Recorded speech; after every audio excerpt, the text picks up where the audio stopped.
Bonsoir. Ce soir, nous recevons Pierre Francôme. Monsieur Francôme, vous êtes pharmacologue et aromatologue. Vous êtes très connu dans le milieu des médecines naturelles parce que vous avez été le premier à travailler sérieusement, scientifiquement, sur les huiles essentielles et sur ce qu'elles contiennent, leurs molécules actives. Vous avez écrit un livre qui est une bible qui s'appelle L'aromathérapie exactement.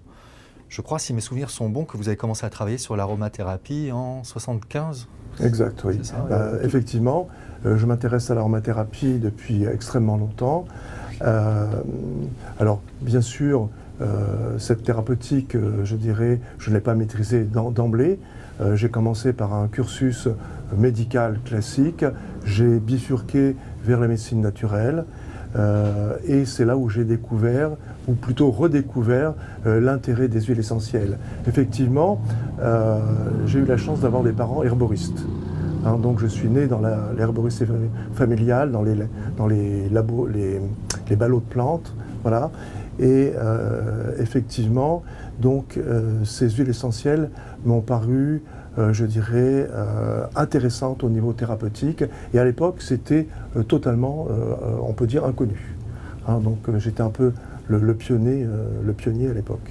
Quand vous dites que vous avez redécouvert les huiles essentielles, parce qu'elles étaient déjà connues avant ?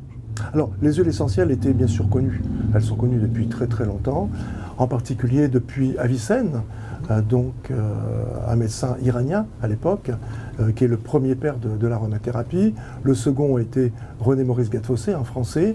Et puis ensuite, toute une série, je dirais, de personnages importants, comme le docteur Vanet, le docteur Jean-Pierre Willem, etc.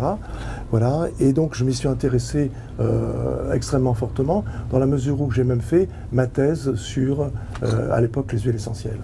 Et c'est à cette occasion-là que vous avez commencé à faire le schémotypage, donc vous nous expliquerez plus précisément ce que ça veut dire, des huiles essentielles que vous connaissiez déjà, que vous aviez sous la main, qui étaient déjà utilisées. Oui, alors là, c'est une grande histoire. C'est une grande histoire, puisque à l'époque, on parlait simplement de thym, de romarin, d'eucalyptus, etc., sans aucune précision. J'ai quand même apporté des précisions, en sens que c'est quel type de thym, quel type de romarin.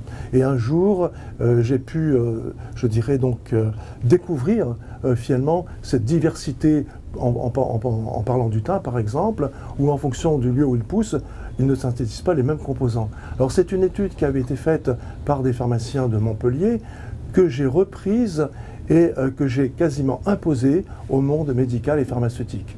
Bien que cette idée de chémotype existe depuis longtemps. Ça veut dire quoi ? Alors chémotype, ça veut dire un peu race chimique, c'est-à-dire finalement, en fonction du lieu où va pousser la plante, elles ne synthétisent pas les mêmes composants, elles n'ont donc pas les mêmes propriétés et pas les mêmes indications.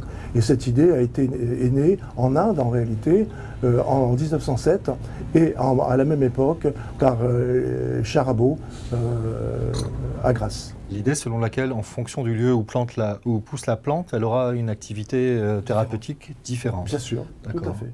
Et alors très rapidement, qu'est-ce qui peut agir sur la qualité médicinale d'une plante ? Tout d'abord, c'est le terroir sur lequel va pousser la plante. Ensuite, la qualité de l'extraction. Une essentielle pour la pharmacie n'est pas une huile essentielle pour la cosmétique. L'exemple de la lavande, qui est une huile essentielle que tout le monde connaît, ou tout le monde connaît pas forcément très très bien, elle contient à peu près 1100 composants différents, ce qui est incroyable. Voilà. Mais si elle n'est pas distillée suffisamment longtemps et suffisamment bien, elle va moins contenir de certains ingrédients, de certaines molécules qui sont importantes dans ses propriétés. Et alors, définir le schémotypage d'une plante, c'est une chose, mais après, comprendre ou connaître les applications thérapeutiques que ça peut avoir, ça c'est autre chose. C'est autre chose. Et alors, comment est-ce qu'on fait le lien alors ? C'est ma spécialité, c'est-à-dire que aromatologue, je suis également donc pharmacologue, et donc j'ai dirigé un laboratoire de pharmacologie pendant une quinzaine d'années. Et là, nous avons donc entrepris l'étude d'à peu près 400 huiles essentielles au niveau toxicité, au niveau propriété, antioxydantes, anti-inflammatoires, antibactériennes. J'étais le premier à travailler avec l'Institut Pasteur pour démontrer comment une huile essentielle, par exemple, pouvait donc avoir un effet bactéricide sur différents types de bactéries ou également sur certains fongies. Donc c'est vous qui avez relancé vraiment l'utilisation des huiles essentielles dans le domaine thérapeutique Tout à fait, tout à fait. à partir des années 75-80. Tout à fait. Alors en plus, à l'époque, la palette des huiles essentielles était relativement très pauvre et j'en ai introduit un grand nombre, dont certaines aujourd'hui sont connues à peu près partout. J'ai fait introduire donc le fameux tea tree que tout le monde utilise, mais la locale ternifolia. J'ai introduit également l'hélicryse italienne. Tout le monde se bat après maintenant pour trouver de la bonne. Pour trouver de la bonne en plus. Voilà, l'inule odorante. Au moins une vingtaine d'huiles essentielles majeures aujourd'hui dans cette thérapeutique. D'accord. Et avec chacune, vous avez refait exactement le même travail de schémotypage pour connaître exactement son domaine d'activité. Bien sûr, voilà. Pierre Francôme, merci, c'était passionnant. Je vous remercie d'avoir accepté notre interview. Mais écoutez, c'est moi qui vous remercie énormément de cette interview et que l'aromathérapie continue de se développer au rythme où elle le fait aujourd'hui. Très bien.